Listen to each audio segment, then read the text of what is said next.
기도하고 말씀을 듣겠습니다. 하나님, 우리를 불러주시니 감사합니다. 오라 하시니 감사합니다. 그 명령, 그 말씀, 그 부르심 순종하여 하나님 앞에 나와 예배합니다. 이곳에 임재하여 주옵소서. 우리를 품어주시고 안아주시고 사랑하여 주시고 말씀하여 주시고 치료하여 주시고 회복하여 주시는 귀한 시간 되게 해 주옵소서. 하나님의 말씀이 선포될 때 전하느니 듣느니 우리 모두가 하나님 앞에서 살게 하여 주옵소서. 예수님의 이름으로 기도하옵나이다. 아멘. 지난주에 히브리서 12장 1절에서 3절의 말씀으로 우리 앞에 당한 경주를 승리하는 거룩한 습관, 제목의 말씀을 들었습니다. 우리 앞에 당한 경주를 승리하는 거룩한 습관. 그것은 첫째로 모든 무거운 것과 얽매이기 쉬운 죄를 벗어버리라. 둘째로 인내하라. 셋째로 믿음의 주요 또 온전하게 하시는 이인 예수를 바라보라. 마지막으로요, 십자가를 참으신 예수를 깊이 생각하라.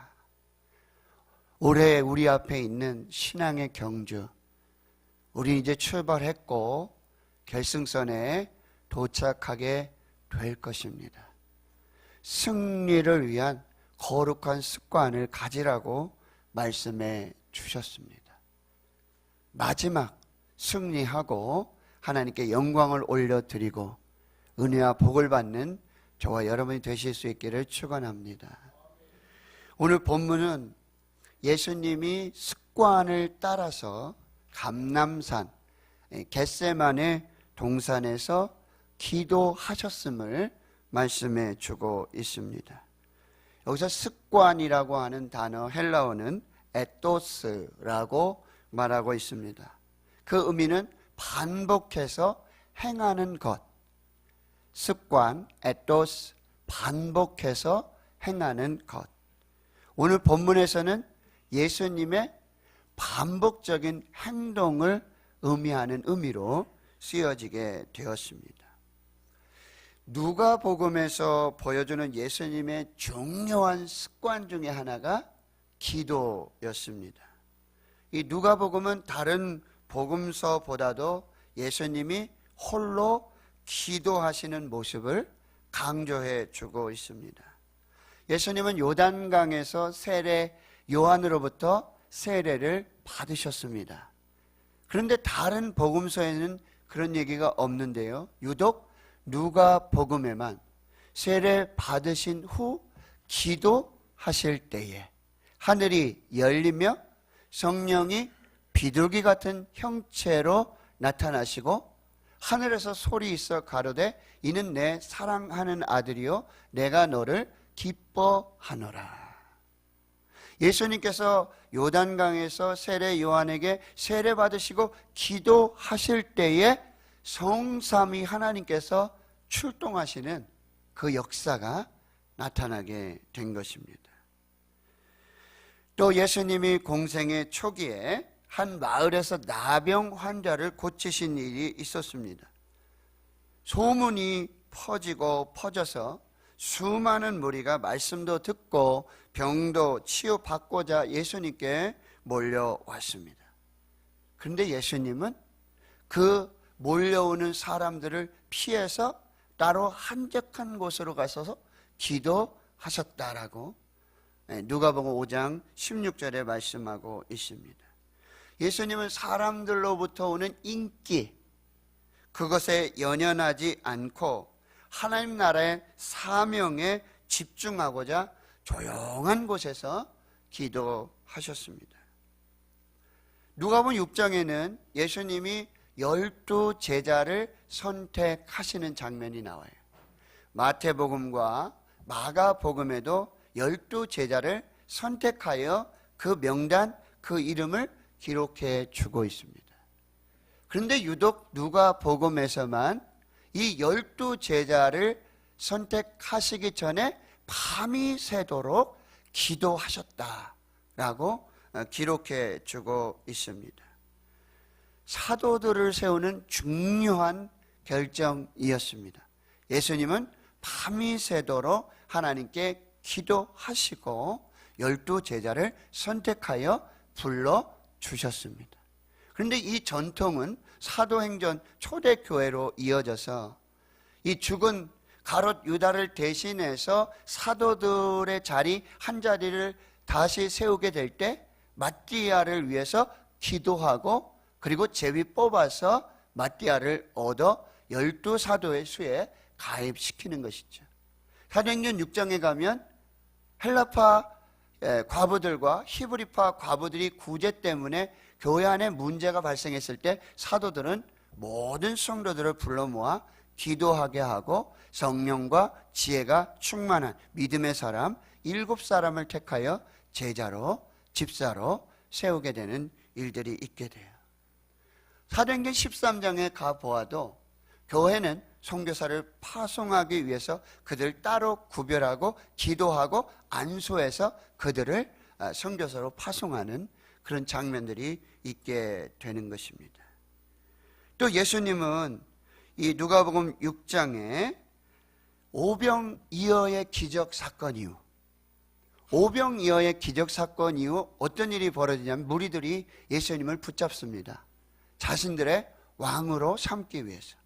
그런데 예수님은 그 무리들을 뿌리치시고 홀로 산에 올라가서 기도하시게 됩니다.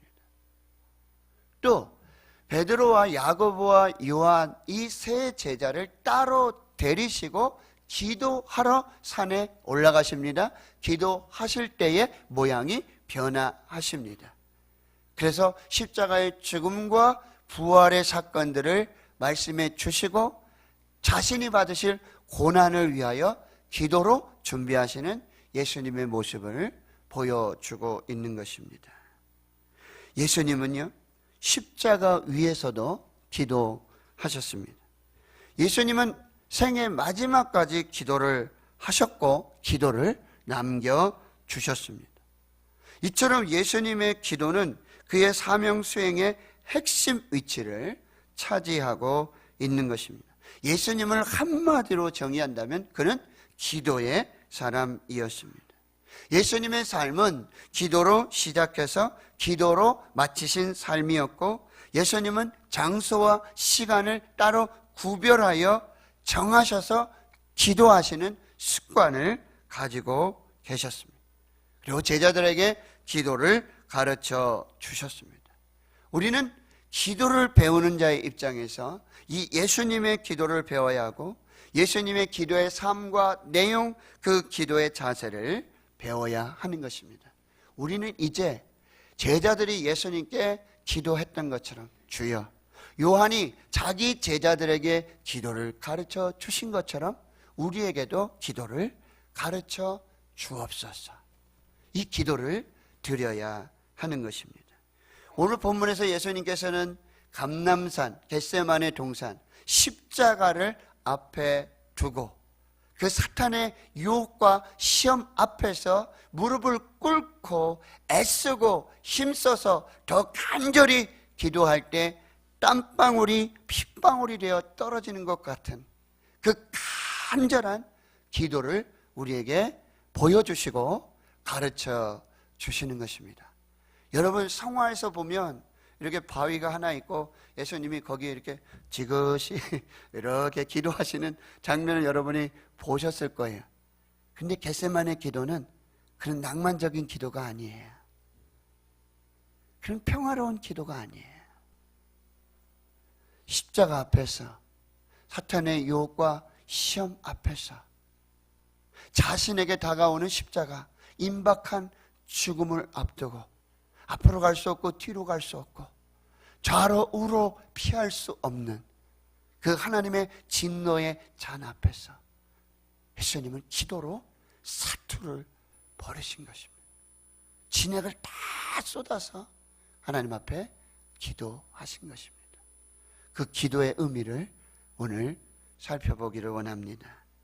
예수님은 첫째로 자신 스스로도 기도로 유혹과 시험을 이기셨고, 그리고 그를 따른 제자들에게 기도로 유혹과 시험을 이기라고 말씀해 주고 있는 것입니다. 오늘 40절의 말씀에 유혹에 빠지지 않게 기도하라. 46절의 말씀에 시험에 들지 않게 일어나 기도하라. 여러분, 우리가 사는 삶의 현장은 영적인 전쟁터입니다. 총을 안 들었을 뿐이지 우리가 삶에 사는 현장은 영적 전쟁터예요. 죽이고 찌르고, 그렇지 않으면 내가 죽고 내가 쓰러지고, 처절한 영적인 전쟁의 상황이 벌어지는 것이 우리 삶의 현장이라고 하는 거예요. 수없이 많은 유혹과 시험이 공존하고 있는 것입니다. 예수님은 마귀 사단으로부터 오는 유혹과 시험을 오직 말씀과 오직 기도로 이기고 물리치셨습니다. 사도 바울도 에베소 교회와 성도들에게 이렇게 권면하고 있어요. 에베소 6장 13절 이하에 보면, 끝으로 너희가 주 안에서와 그 힘의 능력으로 강건하여 지고 마귀의 간계를 능히 대적하기 위하여 하나님의 전신갑주를 입으라. 우리의 씨름은 혈과 육을 상대하는 것이 아니요 통치자들과 권세자들과 이 어둠의 세상 주관자들과 하늘에 있는 악한 영들을 상대함이라. 그러므로 너희는 하나님의 전신갑주를 취하라. 이는 악한 날에 너희가 능히 대적하고 모든 일을 행한 후에 서기 위함이라. 기도는 해도 되고 안 해도 되는 선택이 아닙니다. 기도는 필수입니다. 기도는 우리 삶의 영적 전쟁터에서 필승 전략이 되는 것입니다. 기도는 사치스러운 액세서리가 아닙니다. 내가 좀 거룩하게 보이고 경건하게 보여지고자 하는 그런 액세서리, 사치품, 낭만이 아니에요. 기도해서 사단이 죽든지 마귀가 떠나든지 내가 살든지 내가 쓰러지든지 이 영적 전쟁의 긴박한 상황 속에서 하나님 앞에 올려드려야 한다라고 하는 것입니다. 예수님은 크게 두 가지 시험과 유혹을 받으셨어요. 첫째는 광야에서 예수님이 성령의 충만함을 입고 요단강에서 돌아오세요. 세례 요한의 세례를 받고 기도하실 때 성령의 충만함을 받고 요단강에서 돌아오십니다. 그러나 광야에서 40일 동안 성령에게 이끌리시며 마귀에게 시험을 받으십니다. 내가 만일 하나님의 아들이어든 이 돌들이 떡덩이가 되게 하라. 이 성전 꼭대기에서 뛰어내리라. 내게 절하라. 천하 만국을 내게 줄 것이다. 이 시험은 육체적, 정신적, 영적인 모든 시험을 말하고 있는 거예요. 언제 시험이 왔습니까? 세례받고 기도한 후에, 성령 충만한 후에 사단의 마귀의 시험과 유혹이 왔습니다. 여러분, 기도 후에, 성령 충만한 후에 더 조심하세요. 은혜가 많은 곳에 죄가 많습니다. 은혜가 넘치는 곳에 오히려 사탄의, 마귀의 유혹과 시험이 넘치고 있다라는 사실. 교회는 하나님의 은혜의 장소요, 축복의 장소입니다. 동일하게 교회는 수없이 밀려오는 영적인 전쟁터라고 한다는 사실이에요. 교회 안에서 시험과 유혹이 계속되고 있다라고 하는 것입니다. 정신을 바짝 차려야 하는 것입니다. 예수님이 기도로 성령의 충만함을 입어 하나님의 말씀으로 이 유혹과 시험을 이겨내십니다. 그런데요, 마귀가 이 시험을 다한 후에 성경에 보면 얼마 동안 떠나 있으니라. 완전하게 떠나간 것이 아니에요. 언제 다시 나타납니까? 예수님이 십자가를 치실 때 가롯 유다의 마음에 사탄이 들어가게 되고 유혹과 시험의 역사가 나타나 은 30에 예수 그리스도를 팔게 되는 것입니다. 그리고 오늘 이 감람산 겟세마네 이 십자가 앞에서 사탄은 지금 기도하지 못하도록, 기도 없이 십자가를 지도록 유혹하고 시험하고 있는 것입니다. 그러나 예수님은 어떻게 하십니까?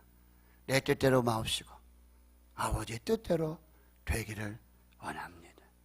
십자가의 길, 십자가의 사명을 포기하게 하는 이 유혹과 시험을 이기시고 십자가를 치시고 하나님의 뜻을 이루어 주신 것입니다. 예수님만 시험을 받으신 게 아니에요. 예수님만 유혹을 받으신 게 아니에요. 감람산의 겟세마네 동산에 함께 있었던 제자들도 시험과 유혹이 있었습니다. 무엇입니까? 예수님과 함께 기도하지 못하게 하는 유혹에 빠졌어요. 기도를 쉬고 싶은 유혹에 빠졌습니다. 영적인 잠을 자고 싶은 유혹에 빠지게 됐습니다. 이것은 우리에게도 동일한 유혹이요 시험입니다. 우리가 십자가의 길을 따르고 제자의 길을 가고자 할 때 그 길을 포기하고 이 생의 자랑을 위해서 살도록 유혹하고 있는 것입니다. 이 신의 안위를 위해서 예수님의 복음의 길, 고난의 길, 십자가의 길, 그 사명을 벗어버리도록 하는 유혹을 받고 있는 것입니다. 기도의 사람 다윗도 유혹에 빠졌어요.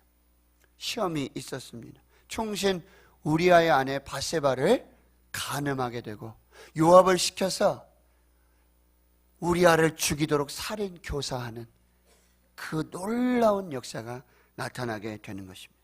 다윗은 어떤 사람이에요? 하나님의 마음에 합한 사람이다. 하나님의 마음에 합한 사람이었습니다. 그러나 다윗의 인생에 치명적인 오점을 남기는 사건이 벌어지게 돼요. 왜 그랬습니까? 기도하지 않았기 때문이에요. 목사님들의 설교를 통해서 우리는 다윗이 얼마나 기도했는지, 주여 지금 쫓아가면 저들을 붙잡을 수 있겠습니까? 가라, 붙잡을 수 있다. 지금 가도 되겠습니까? 지금 이리로 가도 되겠습니까? 지금 이 일을 해도 되겠습니까? 하나님이 귀찮으실 정도로 그는 질문하고 기도하고 기다리고 말씀 앞에서 기도하면서 자기의 사명을 감당했던 사람이에요. 그러나 우리아의 아내 밧세바를 범하고 충신 우리아를 살인교사하는 이 치명적인 오점을 남기는 이 사건 속의 전후에 배후에 언제도 한 번도 기도했다는 사실은 기록되고 있지 않다라고 하는 거예요. 사실 여러분 이 문제를 기도할 수 있겠습니까? 하나님, 오늘 제가 저 여자를 탐하고 싶은 마음이 생겼습니다.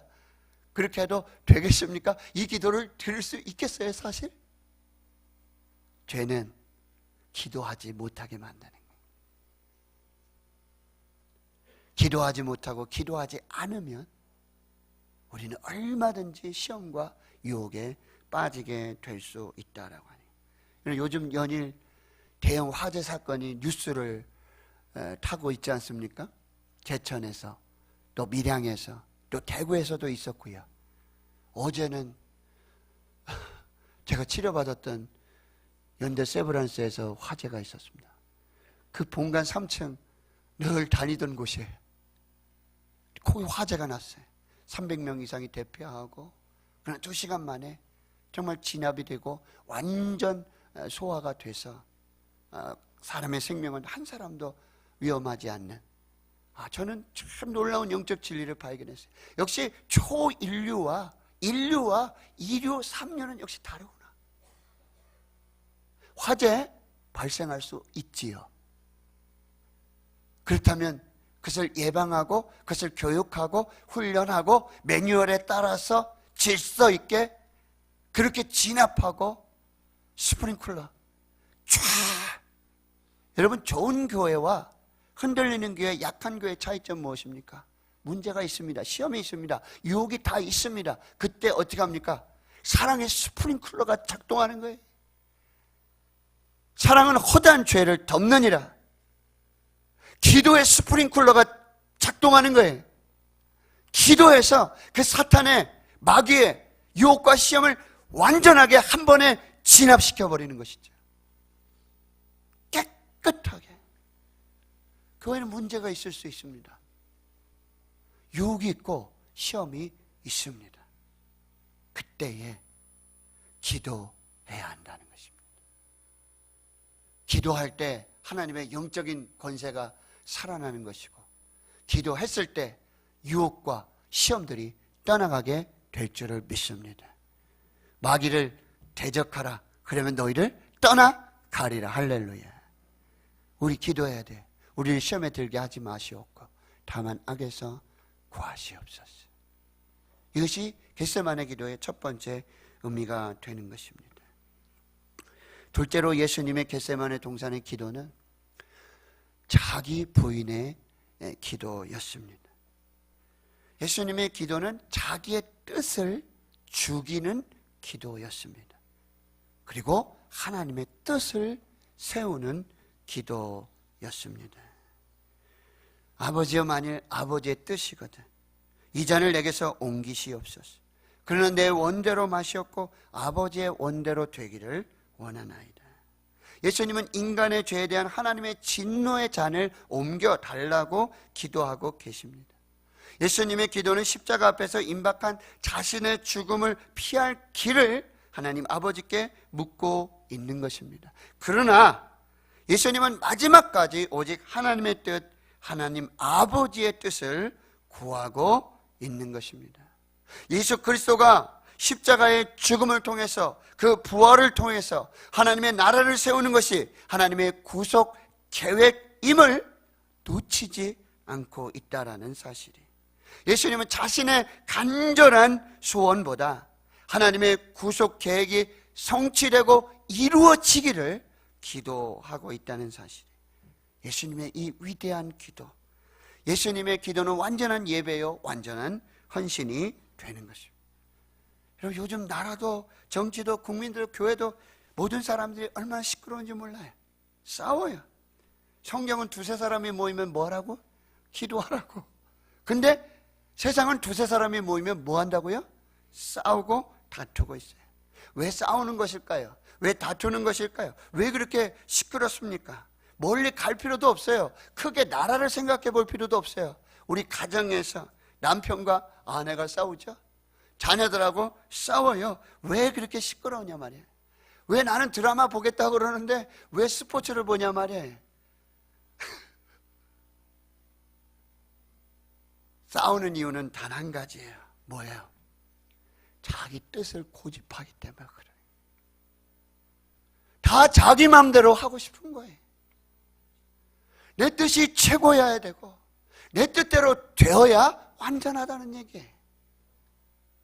네 계획은, 네 생각은, 네 뜻은 잘못됐고 내 뜻이 맞아, 내 생각이 맞아, 내 계획이 맞아. 그렇지 않으면 싸울 수밖에 없다는 거예요. 하나예요. 예수님은 지금 하나님 앞에서 하나님, 내 계획을 세우겠습니다, 내 계획대로 하겠습니다, 내 뜻대로 하겠습니다가 아니라 하나님, 내 뜻은 망해도 좋습니다. 나는 망해도 좋습니다. 내 계획은 다 무너져도 좋습니다.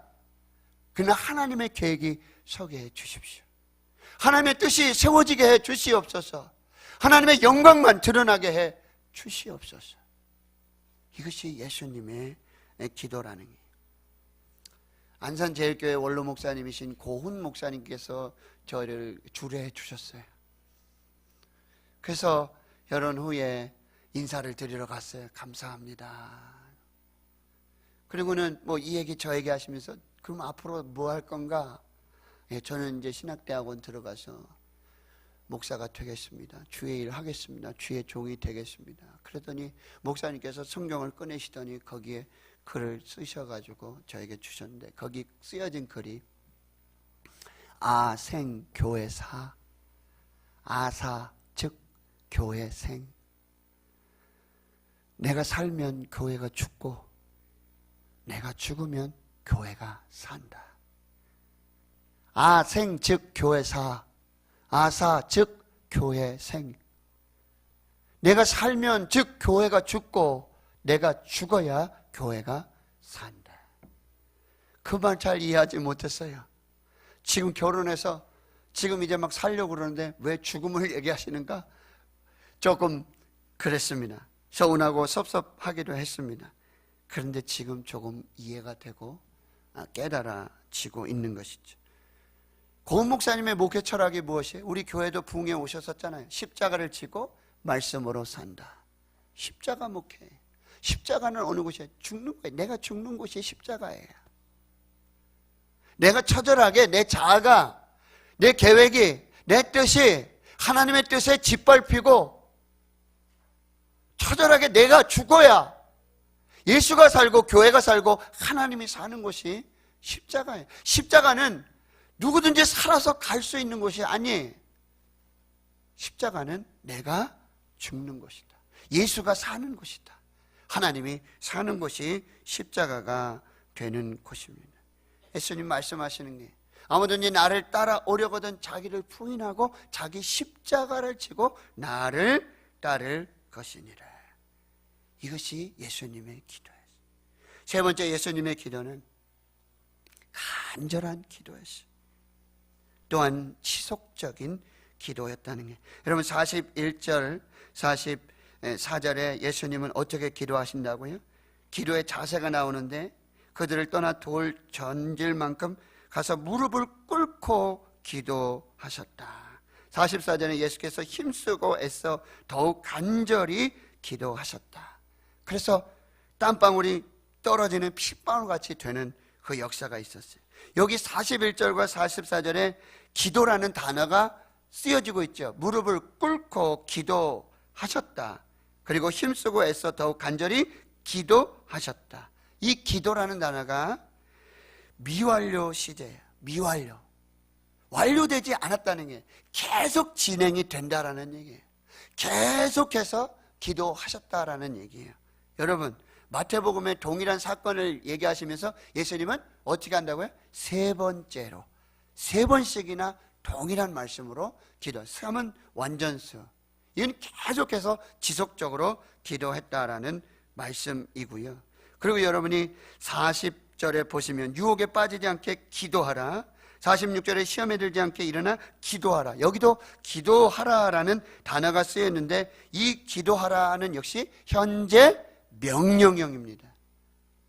예수님의 기도는 간절한 기도였어요. 끝나지 않는 기도예요.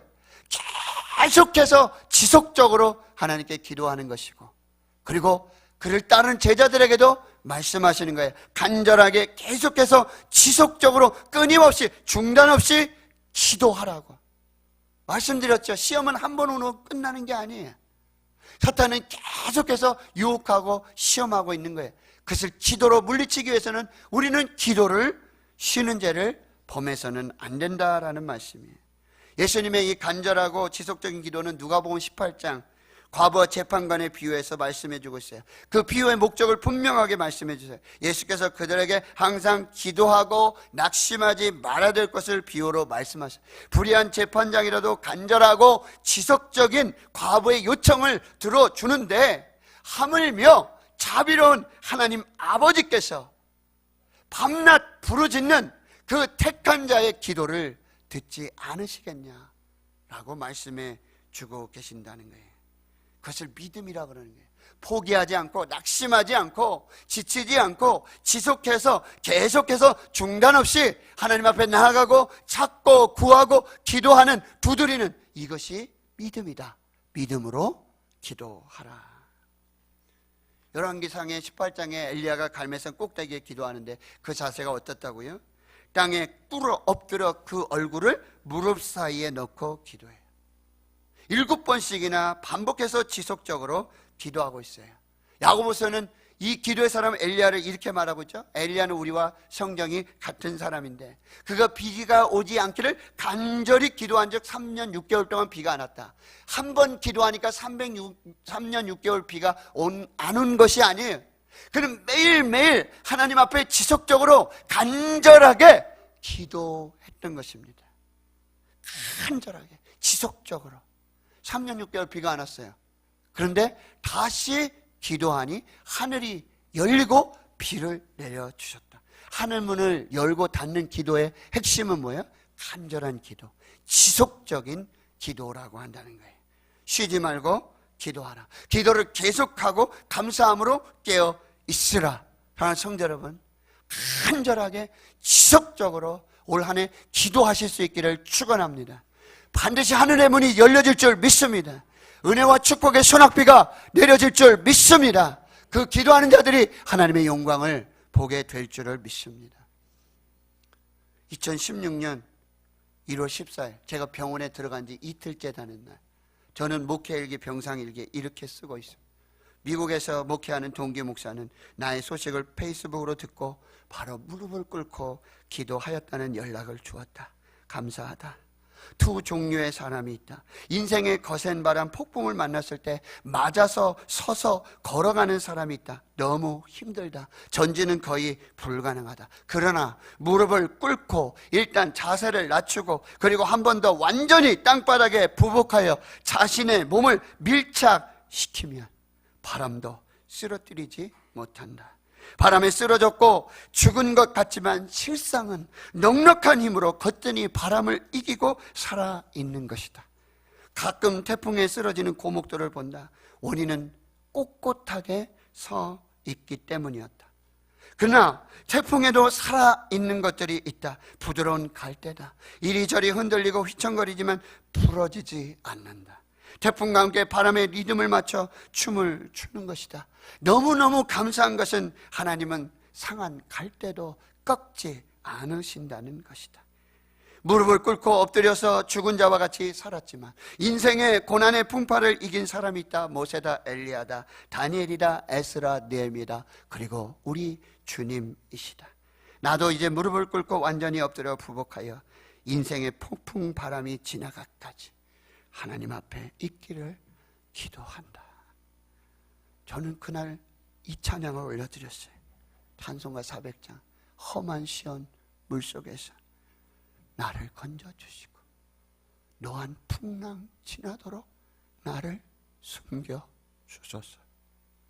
권세 능력 무한하사 모든 시험 이기고 풍랑까지 다스리는 주님 앞에 비오니 죄악길에 빠진 이 몸 캄캄한데 헤매며 부르짖는 나의 애원 들으소서 내 주여.